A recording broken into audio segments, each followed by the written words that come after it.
આ પાવન ભૂમિ પર ગુજરાત જોડો જનસભા આમ આદમી પાર્ટીની મીટિંગ થવા જઈ રહેલી છે ત્યારે દૂર દૂરથી પધારેલા યુવાનો, વડીલો, આગેવાનો, માતાબહેનો જે ભાજપની આટલી બધી તાનાશાહી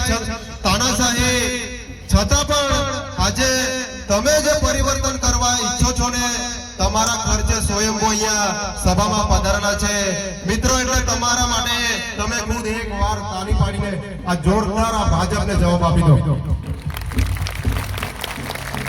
મિત્રો, જાણવા મળ્યું છે ભાજપ વાળાએ પણ આ બાજુ મીટિંગ કરેલી છે અને જેટલી પણ ગાડી આમ આદમી પાર્ટીની મીટિંગમાં આવતી હતી એ લોકોને ત્યાં રોકી દેવામાં આવેલી છે એવું જાણવા મળ્યું છે. તો મેં સમાજના એક દીકરા તરીકે હું આ સરકારને કહેવા માંગુ છું, અહીંના જે પણ નેતા હશે એ નેતાને હું એવું કહેવા માંગુ છું, તમે જો આટલા વર્ષોથી 30 વર્ષથી ગુજરાતની અંદર ભારતીય જનતા પાર્ટીની આ સરકાર અહીં તમે ચલાવી રહેલા છો તો તમને લોકોએ ખોબલે ને ખોબલે વોટ આપેલા છે.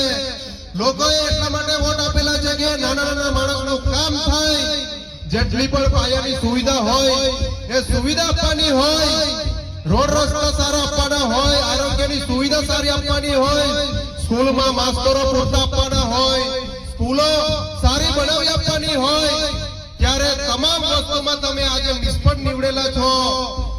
એટલે આજે તમારી નોબત આવેલી છે, આજે અમારી ગાડીઓ રોકવામાં આવે છે. પણ મારા સાથીઓ, સરકારને હું કહેવા માંગુ છું, તમે ચૈતરભાઈ વસાવા સાહેબની મીટિંગમાં આવવા માટે લોકોને તમે રોકી રહેલા છો, સભામાં તમે આવવા નથી દેતા. પણ ચૈતરભાઈ આદિવાસી સમાજ, માઇનોરિટી સમાજ, ઓબીસી સમાજ, એસસી સમાજ કે તમામ ગુજરાતના લોકોના દિલોમાં વસેલા છે, એને તમે ક્યારે કાઢી ના શકો. આદિવાસી સમાજ પૂરા ગુજરાતનો ટાઈગર છે, જ્યાં જશો ત્યાં એક ચડિયાતી પબ્લિક તમને જોવા મળશે. આજે અહીં સંખેડામાં તમને મીટિંગ કરવા માટે મજબૂર કરી દીધેલા છે. આવનારા સમયમાં અમે પણ ખૂબ મોટું આયોજન કરવા જઈ રહેલા છે. સાથીઓ, હું જે વિસ્તારમાંથી આવું છું, નસવાડી તાલુકાનું મારું ઉપરવાસનું ગામ, અમારો વિસ્તાર મહારાષ્ટ્ર નર્મદાના કિનારે વસેલો છે. આઝાદીના 79 વર્ષ થઈ ગયા છતાં પણ આજે અમે ગુલામીમાં જીવતા હોય એવી પરિસ્થિતિમાં અમે જીવન જીવી રહેલા છે. આજ દિન સુધી અમારી સ્કૂલોમાં કોઈ પૂરતા માસ્તરો નથી, રોડ રસ્તાના ઠેકાણા નથી. ઇલેક્શન આવ્યું એટલે ચાલુ કરી દીધું છે રોડ રસ્તા બનાવવાનું, બધા નારા બનાવવાનું ચાલુ કરી દીધેલું છે. પણ અમારા લોકો જાગી ગયેલા છે, અમારો સમાજ જાગી ગયેલો છે, સંખેડાની જનતા જાગી ગયેલી છે. આવનારી તાલુકા જિલ્લા પંચાયત અંદર સુપડા સાફ કરી દેવાના છે અમે લોકો. મિત્રો, જ્યાં જોવો વિકાસના નામે જમીનો સંપાદન કરી દેવાની, માંડ 2 પૈસા કમાઈને લોકો મજૂરી કરીને 2 પૈસા કમાઈને સારા ઘરો બનાવી રહેલા છે.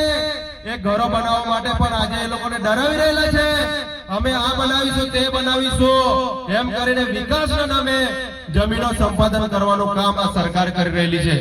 એટલે મારા સાથીઓ, વધારે વિશેષ નથી કહેવાનું, પણ તમારે બધાએ જાગવું પડશે.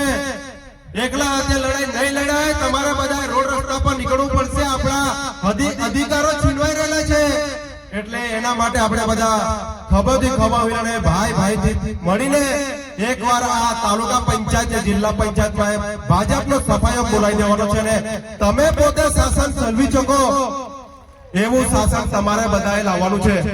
સાથીઓ, કેવું તો ઘણું છે, પણ આગળના વક્તા બોલશે. અહીંયા જે સમિતિએ મને બોલવાની તક આપી છે આ સંખેડાની પાવન ભૂમિ પર, તો એના માટે હું સમિતિનો ખૂબ ખૂબ આભાર માનું છું.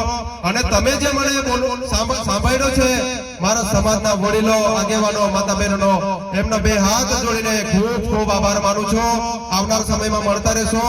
ફરી એકવાર હું વિનંતી કરું છું, આવનાર તાલુકા જિલ્લાની અંદર તમારે બધાએ કામે લાગી જવાનું છે.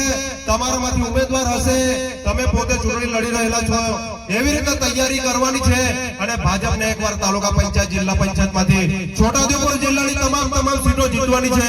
એટલી વાત કહીને મારી વાતને વિરામ આપું છું. જોહાર, જય આદિવાસી.